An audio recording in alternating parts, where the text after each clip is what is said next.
Good morning, everybody. Welcome to a beautiful new day, a gorgeous Wednesday, and a brand new day in your life. Welcome into the chat room. Chat room is open here at the Temple Within Radio and Media. Good morning, Kimberly. Hi, Lily. It's good to have you in the chat room this morning. Hey, Carla Joe. If you haven't had a chance to take a look at the School of Sacred Studies website, there's a whole lot of revamping that happened there, and also at the Temple Within Radio and Media site and Temple Within Travels. So lots of updating and giving everything a fresh face, right, for this new season that we are all in. And I hope that you enjoy it. Take a look at the facilitators we've got presenting this year at the School of Sacred Studies, and some updated photos of the school grounds and the updated curriculum. We've got some great things going on. Some of it via webinar and some of it right at the school, beginning this coming weekend with angels and enchantments. So I'm looking forward to that. And also at the end of the month, soul minding training. How do we mind souls? How do we care for souls, nurture them through all of the human passage ways and initiations and triumphs and turbulent times that we experience along the human journey? That level 1 certification is happening this year. Segment 1 is happening at the school on June 27th. So I hope that you are able to join me. Hey, Katie Battle. Thank you for that, Kimberly, saying I truly appreciate the ability to participate in your classes, especially during this time. Thank you for that, Kimberly. And I'll tell you, having everybody on the webinar screen certainly was a wonderful thing for me too, to be able to see the faces that I cherish. And one thing I think that we can say for certain, at least for many of us who like people and we like to be around people and converse with people face to face, that has been a challenge. You know, I like my alone time, my quiet time, but I love my people time. So that's been something that I've grown to appreciate even more. Oh, I'm looking forward to it as well, Carla Joe. She's saying, looking forward to Saturday in the Enchanted Forest. Yes, the Archangel Eritron and the Archangel Uriel are the topic for this coming Saturday from 10 a.m. until 12:30 p.m. I hope that you are able to join us. Hey, Tara Rietberg, birthday girl at the end of the month. Tara's got a B-Day coming along. That's exciting. Tara and I have known one another for a great, good, long time. Oh, I love my morning Java. So this morning I thought, hey, why don't we just all get together and talk about the return of the mystic, the return of the seer, the return of the sage, the return of the shaman, of the medicine woman, the medicine man, call it what you will, the person who lives in both worlds, in the spiritual and the physical world. And those that perhaps are a little more learned or a little more curious, but overall an understanding that there is more to life than meets the eye.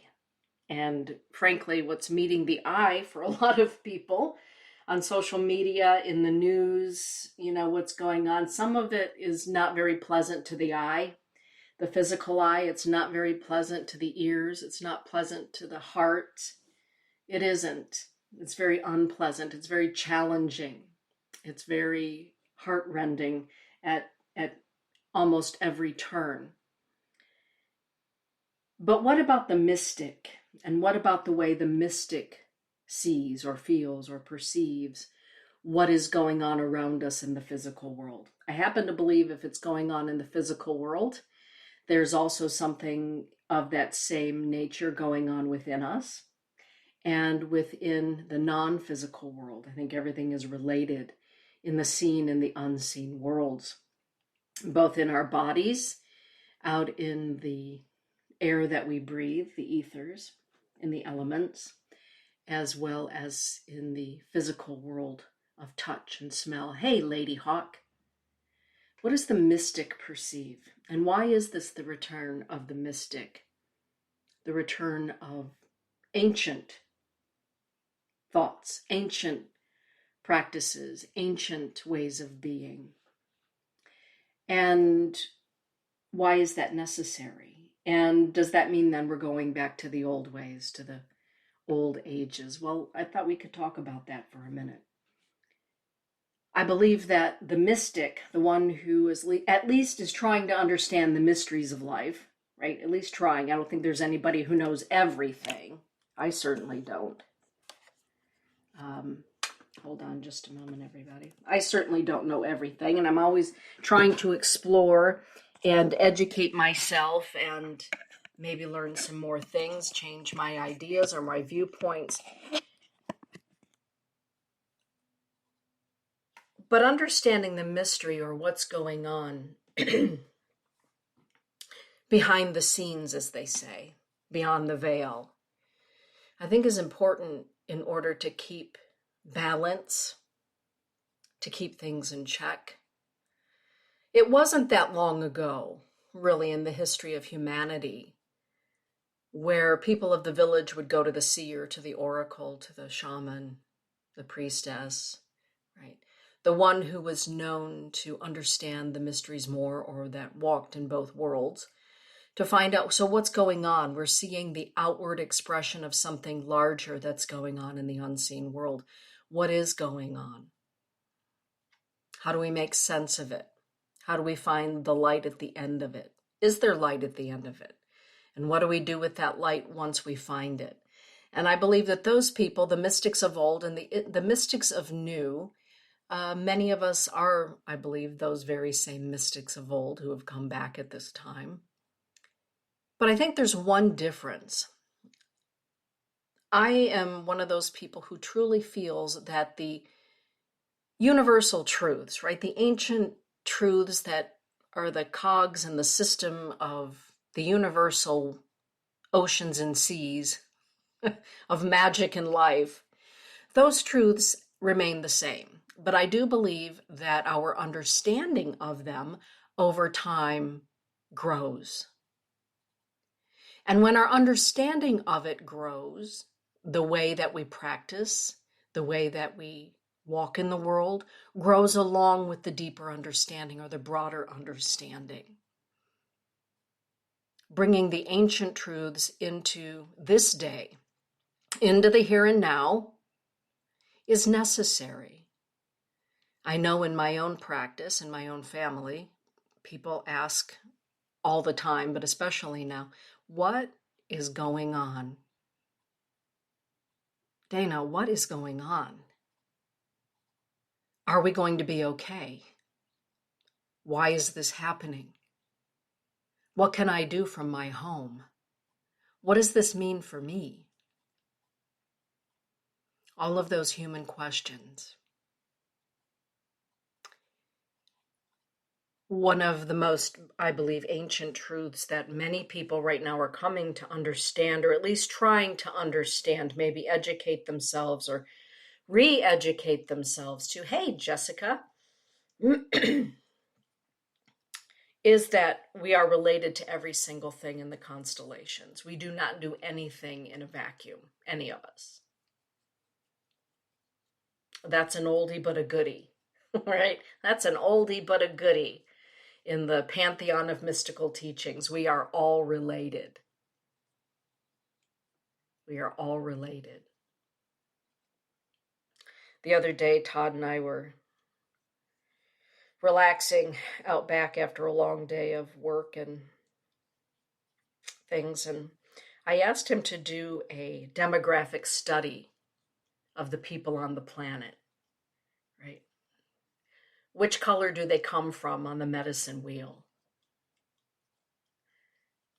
Red, yellow, white, black. You know, let's take a look at the demographics here. It was an interesting study. It really was. And so I thought to myself, isn't it interesting? They're all on the medicine wheel. My brother Guy and I talked about this a lot. All of the colors would eventually come together to form what's known as the rainbow tribe of people. Because now we're a mixture of the red, yellow, white, and black, right? We're kind of a rainbow mixture, at least here in America, for sure, for sure.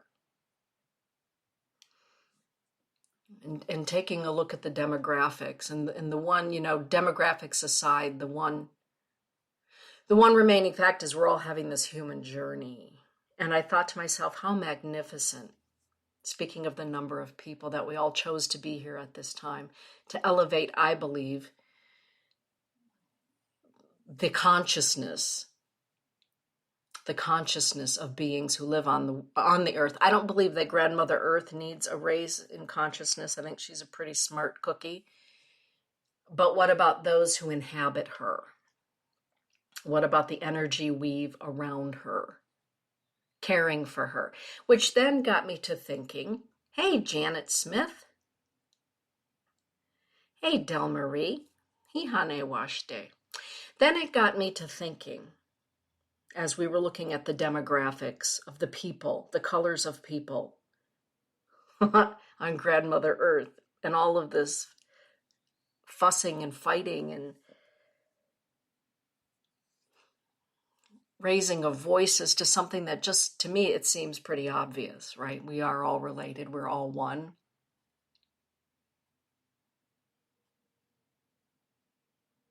And sitting with that thought, the thought of Grandmother Earth being so wise in her being, there's a reason many refer to her as an angel. And many refer to her as grandmother or mother. She's our nurturer, our earthly mother. Raising the consciousness, the vibration, here on this outpost, means raising the consciousness, I believe, of the thought of separation or separateness or separatedness. And that is not easy. And as I was pondering all of this, I looked down at, the edge of the forest. If you've been to the Enchanted Forest, you know that just out back along the pine tree forest is where all of the animals gather to eat and have a drink, and we have a salt block down there. And I looked down there, and there was a raccoon, a groundhog, a deer, squirrels of every color imaginable, a chipmunk, a bunny rabbit, and right in the mix came a teeny tiny little mouse out of somewhere. I don't even know where it came from. And it sat right in the middle of the pile of the corn. And I looked at that. And I thought, here, they're all looking at each other like, yeah, move over, make room for.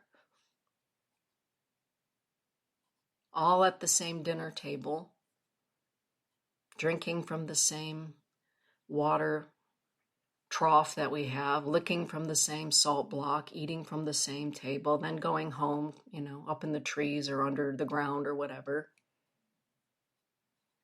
A lot of time to reflect and to think. And the mystics from a long, long time ago and the mystics of today look at that and understand that the animals are also the heart and mind of the Creator, and they teach us some pretty beautiful lessons, some magnificent lessons. And the mystic also knows that if there's chaos in the physical world, there's also chaos in the spiritual world. And if there's chaos in the spiritual world, those that are sensitives and seers are feeling it within their body. They're feeling it in their mind. They're feeling it in their waters. Hey, Jill. Yeah, it is like Cinderella's little friends. It's like Snow White's. Yeah. It's all very distressing to the seer and to the sensitive and to the mystic, let alone to people that know something's going on, but they're not quite sure that they believe in a great mystery. Or they're not quite sure they believe in spirit or the afterlife. This is it, and boy, what a ride I chose. For me, as a modern day seer, I see all of this as the great shift in consciousness. And it doesn't come without some rattling of cages in the unseen world. And people say, what do I do about it? What do I do about it? Well, I'm somebody who puts elbow grease behind what I do. I'm a doer. I do meditate. I do contemplate. I do pray. I do all of those things. But I also do all of those things in order to give me the strength to do what I need to do with my boots on the ground and my sleeves rolled up. And for some people, doing the work on the inner plane is what they do, and that's magnificent. And some of us do that, and we do that in order to strengthen ourselves, to keep going in the physical world. Because there's this amazing thing that happens when we are holding the light, the mystic's light, and there's a difference. The mystic understands that they have allies in spirit. There are many names for those allies. Some call them the ascended masters, right? The Tunkashilas, the guardian angels, the light beings, the shining ones, totem animals. They're all allies from the heart and mind of all of creation that take many forms, is how I look at it. They take many forms and they take many names. And of course, we have our ancestors. And when we're doing work as mystics, of course, we want to work with our illuminated ancestors, those that, have made their way through post-human life healing and back to the realm of the ancestors. But we know that we have allies. And we also know that in the unseen world, we have those that give us the pushback. Oh, you think you want to wield that amount of light? Well, let me wield that amount of darkness back at you. Let's test that light. So many people are feeling tested right now. And I always, at least for myself, and maybe that's because I'm heading toward the big 6-0 here in a couple of years, I now take a look at that test to me as a way of graduation to the next. Doesn't mean it isn't exhausting. It is exhausting. It's tiring. It's all of that. And that's why, like when you take a look at like a wise woman or an old wise man, they have a few wrinkles, right? They have a few wrinkles on their face because it isn't easy. Those old mystics, those old healers, shamans, wise people, they've seen a lot because they see on the physical realm and they see in the non-physical realm. They feel in the physical realm, they feel in the non-physical realm. It's the double whammy, right? That's why I think they tend to be a little more wrinkly. Maybe they have a few more hairs on their chinny chin. But they all understand that in the ultimate end, after this experience of being human, holding the light, having the light challenged, we all go home with the capital H. But what do we do with our time here as the modern day mystic? Well, I think it's really important right now as modern day mystics, the return of the mystic, is that we spend some time with spirit. Doesn't mean it has to be in a church, a synagogue, a temple, an ashram. It does not mean any of that. It means taking time every day. Number one, to acknowledge, to give thanks, etc. To acknowledge that we are animated by something. This human flesh and bones that we are wearing is animated by something. What is it animated by? Some people call that the Holy Spirit. Some people call it the indwelling. Lots of names for that energy force from the universe that animates our body, our mind, that keeps us connected to all living things. It's a thing. That is a thing which animates us. Spend some time with that. Spend some time with nature, acknowledging the spirit of nature. I found it really interesting. With all of the changes that are happening, I do wonder how many people are going to go right back to the pub. Well, there will be those. How many are going to go right back to the restaurant or some of the other places that, we just We did. And how many people now are going to be spending more time at the park, at the beach, in the backyard, socializing in a different way? And then I thought to myself quite a long time ago, what about this idea of having to occupy a pew every Sunday? And I'm not saying that occupying a pew or going to church is a bad thing at all. But what I'm saying is a lot of people have been locked into this idea that the only place that you can connect with Spirit or God or the Holy Spirit or the Holy Mother or whomever is in a building. And I know for a fact that a lot of people are rethinking that idea. And the modern day mystic will be asked the question, is it okay if I contemplate God from home? It felt a little funny at first, Denise, that I wasn't going to church every Sunday because I love my church community. And so we got together via webinar so we could see one another. And I love being able to see their faces. But now what I've discovered, Denise, is that I've kind of sort of brought church right into my home. Does that make sense to you? I love hearing these things in my practice. Well, absolutely, it does make sense to me to bring that in your home. Light a candle in your home. Maybe have a little incense in your home. Sage in your house, right? A lot of people are not having sweat lodges right now or sun dances right now. There are a few, but a lot are not doing that yet. So you mean that I can bring all of that into my home? I can bring God like right into my home. Well, yeah, you can do that. Or into your backyard because God is everything, right? In the Orisha religion, they say, this too is God. God is all things. I have that symbol tattooed on my back, I have a back piece tattoo from stem to stern. I am now one big ancestral tattoo on my back. And one of the tattoos that I had put on my back is a Congolese symbol, an African symbol that says, the Almighty is all.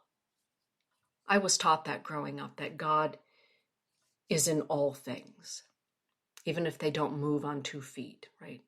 I was taught as a child that a stone is God, a tree is God. And I love the idea that people are awakening to what St. Francis of Assisi always knew, that Brother Wind had a consciousness, Brother Fire had a consciousness, Mother Moon has a consciousness, right? Grandmother Earth has a consciousness. And people are waking up to that in their own way right now. I got this great postcard in the mail from a company that I'm quite enamored with now called LegacyIcons.com, bringing church into your home. Right? And so they supply actually Greek Orthodox icons and incense burners and beeswax candles, everything that you would need to create an altar right in your home. And it's mainstream. It's mainstream. And I believe that in that, the people who are now saying, that St. Francis guy, pretty smart dude living out there. I mean, he lived in between the craggy rocks of a cave.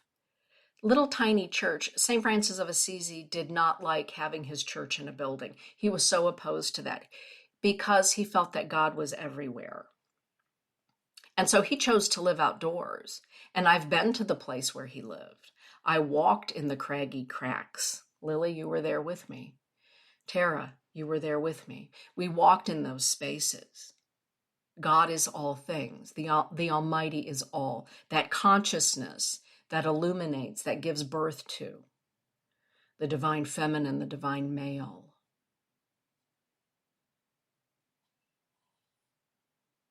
I can't begin to tell you how many people have said to me, in the middle of all of this that's going on, the sound of the birds in the morning, bring me more joy than ever. And the sounds of the birds going to sleep at night and the chatter of the chipmunks in the trees, I don't mind those chipmunks so much anymore, Denise. They want to have a little bit of bird food. I'm okay with that. I have a new appreciation for those that occupy my little plot of land with me. I pay attention to the way the mourning doves sing in my yard, Denise. Marvelous. The sound brings me joy, Denise. Wonderful. The return of the mystic means the return of not only an understanding that we are related to every living thing, but being grateful for every living thing. And not thinking for a moment that life is always a panacea of joy and goodness, but to understand that even in the darkness, we can still find the light. And after a journey through darkness, the light is typically a whole lot brighter. And what did we learn, and how is our wisdom now been enhanced? A lot of people, now that they have a little bit more downtime, or they have a new appreciation for quiet time, listening to the birds, the chatter of the chipmunks. Maybe they've grown closer to their cat or their dog because they're working from home now. I don't know. But I hear a lot of things from my clients and my students. More people are being visited in their dream time,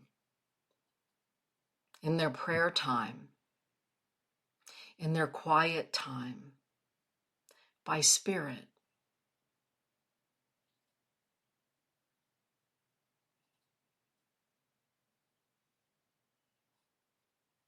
They're being visited by ancestors who have passed in their dreams, in their quiet times, sitting, reading a book.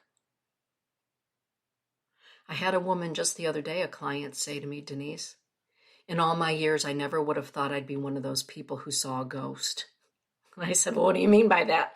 And she said, I've had so much quiet time that it startled me.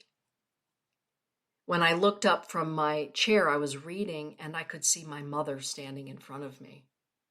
And she's been dead for almost 20 years. It shocked me because I'm so used to just quiet. And she looked at me and she said, am I okay? And I looked at her and I said, you're more than okay. Your inner mystic is waking up. Years ago, at the behest of Sister Irene Mary McDonnell, I wrote a book called Embracing the Mystic Within. She told me at that time, there's going to come a time when people will be beginning to embrace their inner mystic. Some already have, and it's very misunderstood, but I'm telling you, Denise, the time is coming. Will you please write a book? Geez, that was what, 15 years ago, 16 years ago? Maybe 14 years, whatever. Been a long time ago I wrote that book. Embracing the Mystic Within. It's essentially a manual for those that are waking up to their inner mystic, and what do they do with it? Coming out of a slumber. There was a time for mystics here on Grandmother where being a mystic was something that would bring about the death penalty, and usually the penalty of death was not pretty. It was usually a public display, a long, torturous agony in the public square or in a chamber. And that ancestral trauma and memory is still flowing through the blood and bones in many of us. And to those that have been fearful of embracing their own inner mystic, the one that wants to understand further the mysteries of the unseen, further the mysteries of their soul, of their origins. It's time to let that go, to heal that, to be brave enough to say, this is who I am, and I am interested. Find yourself a good teacher, a good mentor in your tradition or what have you. You need a good mentor, somebody who's solid, somebody who's not out there talking about crazy, kooky stuff.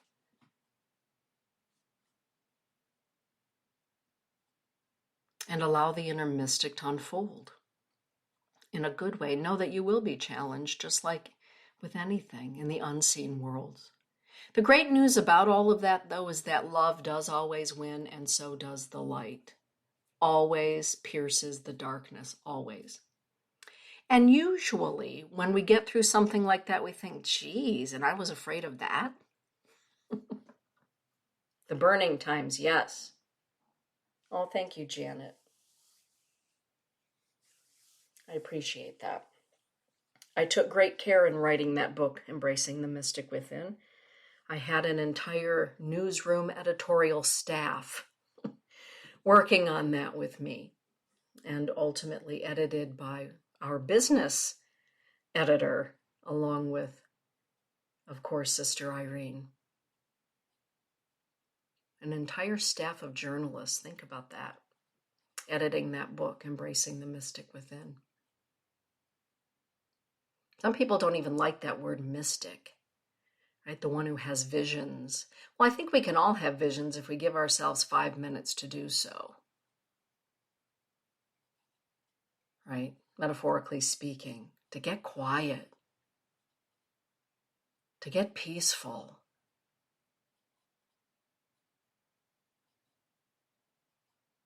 The mystic always searches for where spirit lies in any given situation.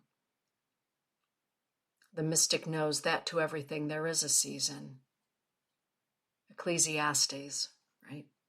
To everything there is a season and a purpose to everything under the heavens and in the heavens. I think one of the most beautiful things that mystics understand is that this life that we're living, this human life, is very temporary. It is over in a flash. In a flash. And it can be over just like that. I believe that's probably why mystics have so much gratitude for every single day of their life, even the not so pretty ones. Even the not so pretty ones. Long time ago I learned, long time ago I learned every morning before my feet hit the floor to say thank you for this day. Even if I know I'm headed into a whirlwind. Womany humany. Thank you for this day and this opportunity. Thank you, thank you, thank you. Even in the darkest of times, says Albus Dumbledore, right? Somebody needs to turn on the light switch. It's usually the mystic that does that. Because the mystic is a brave sort who is willing to go into the deep, inky darkness of their own consciousness, of their own experience, of their own pain, their own wounds, their own ancestral traumas, to take a look at that, to observe,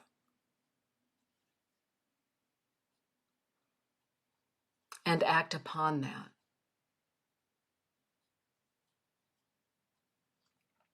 To heal it, to continue it, perpetuate it, to become the opposite of it. And the mystic also understands that we're far more than our human body in this human experience. One of my favorite quotes from Sundance was from an elder who quoted another elder in saying, "If you wanted to be so holy, you should have stayed in spirit. Do you know how many in spirit wish they could be here on the earth right now at this time of great change? If you wanted to be that holy, you should have just stayed in spirit."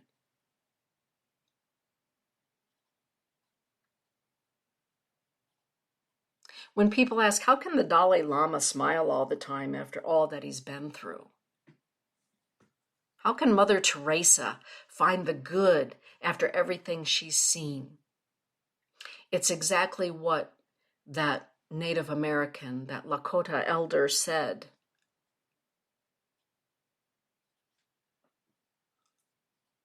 You have to have joy in this experience. And that joy, I believe, comes from ecstatic union, the oneness with your soul, the oneness with the origin of your soul. That brings the ecstatic union, the smile on the Dalai Lama's face, the hope and the twinkle in Mother Teresa's eyeballs, right? The spitfire in Grandmother Agnes Pilgrim Baker.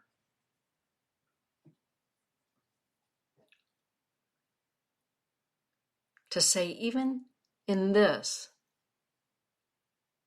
I'm going to smile, I'm going to have joy because I know who I am. And I'm going to continue to do the right things, and I'm going to continue to walk in both worlds. I'm going to continue to hold the light even when I'm going through the darkest of times, because I know that this life, this experience is something my soul chose. And I chose it to come here to express the gifts and the talents of my ancestral bloodline, which I believe, by the way, goes all the way back to the stars. I do. I believe the stars are alive with consciousness.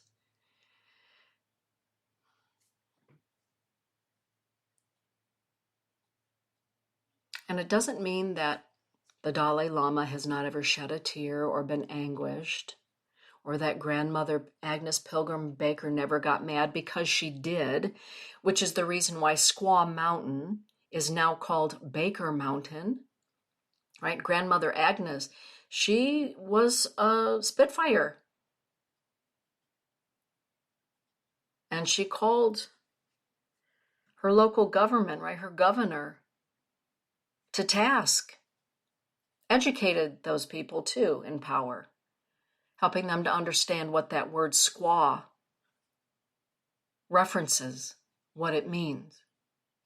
And once she shared that wisdom, that knowledge, right, Squaw Mountain became Baker Mountain.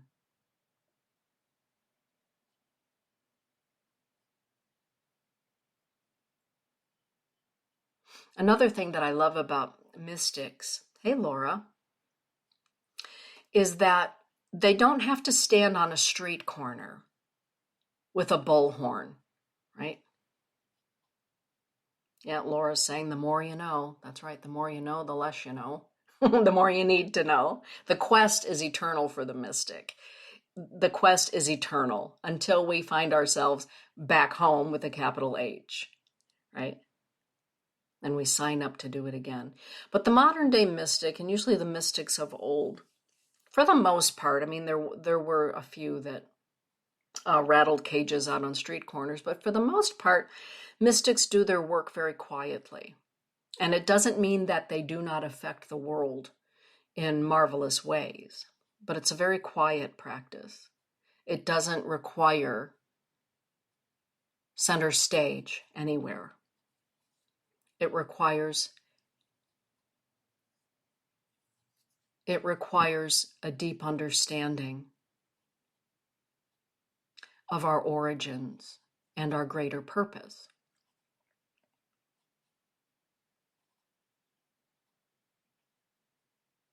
One of my favorite mystics of all time is Lori Bruno out in Salem, Massachusetts.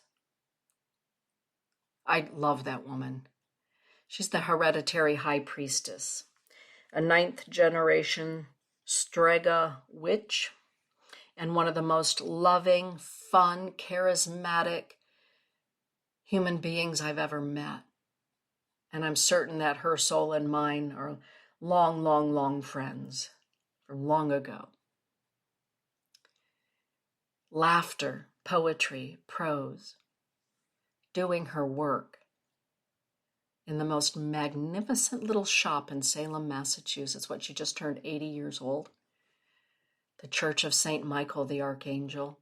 She works within her altar. It's quite spectacular to see. Her entire office space, her shop is an altar. You walk into her altar to the Archangel St. Michael. It's quite extraordinary. And the light. And I'll never forget the day that I asked her, Lori, does it ever get easier? Does this being a seer, a modern day mystic, does it ever get easier? And she looked at me and she said, well, hell no, it doesn't get easier. And she laughed, that Lori Bruno laugh.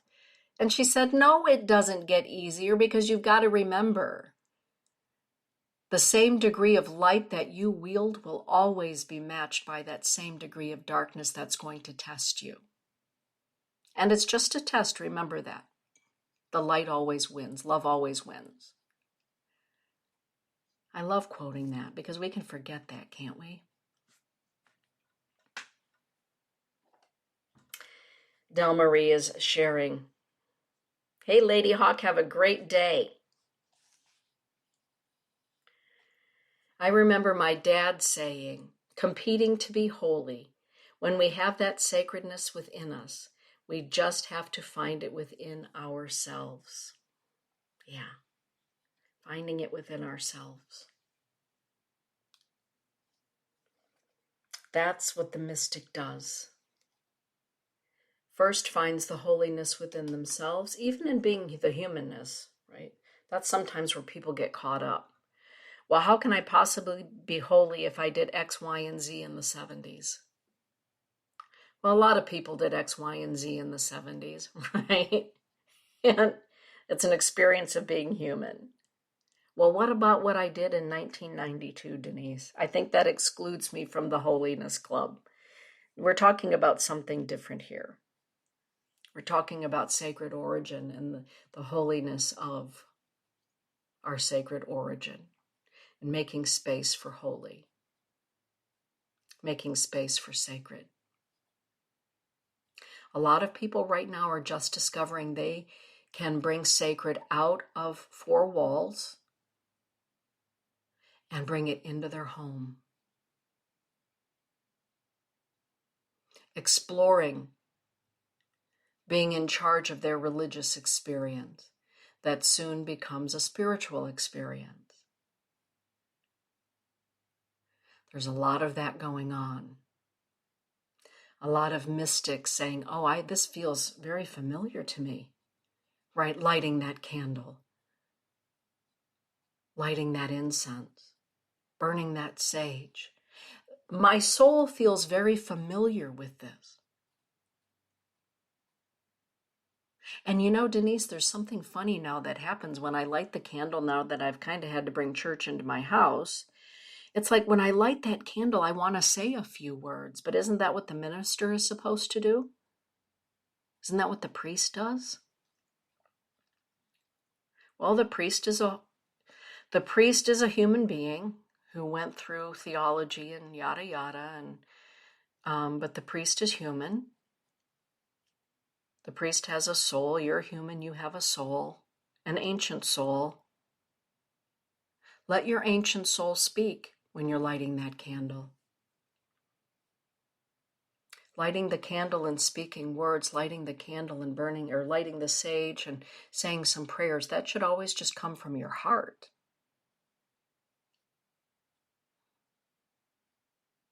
Oh, okay. 2 weeks later, Denise, you know what? When I light my candle on Sunday, and I say my prayers, of course, but when I'm lighting that candle on Sunday, now I let my heart speak. And it feels really good. And now it's not feeling so foreign or like I'm going to get punished for it. Well, how wonderful. How wonderful. Denise, it's an interesting thing. Throughout this pandemic, my dreams have been crazy. People are coming to me, family members that are dead are coming to me in my dreams. They're sharing things with me. Wow. What's that all about? Well, your inner mystic is waking up. Your inner mystic is open to the visitation, to the information, to the connection.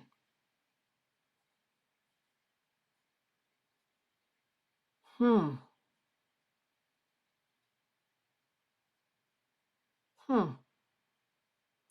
Denise, I kind of like spending my Sundays in the park. Marvelous. Yeah, but I mean, long time ago, my son Dane, who went to Catholic school, right? He did. Little sweetheart. He was so cute in his little uniform on the Catholic school bus. But eventually, when I learned, at least for my children anyway, that that was going to be too narrow a path of education, and removed him from that system of education, he looked at me years later and he said, "You know, Mom, I just need to tell you that for me, church is the outdoors." And I looked at him. He said, "When I'm in the forest or I'm in the woods or I'm next to a river or next to Lake Michigan, that's my church." And I looked at him and I said, "Bravo. You are my son." He said, "So you're okay with that?" I'm okay with that. I'm more than okay with that. That's magnificent. Right? And my daughter Elise, she loves going to Catholic Mass. Loves it. The incense and the prayers and especially if Father Joe Fix is the one saying Mass. David Fix's uncle.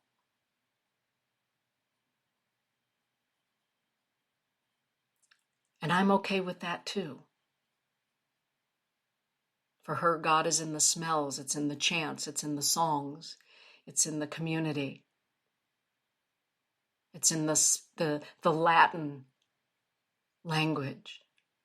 And that's okay too. It's more than okay. It's marvelous.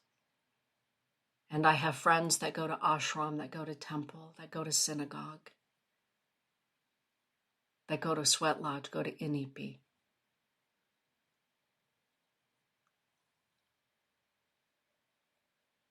And what they take from that and they put out in the world, that's where the rubber meets the road. That's where the mystic dips into God, dips into Creator, dips into the Great Spirit from that well, and then pours it forth out into the world.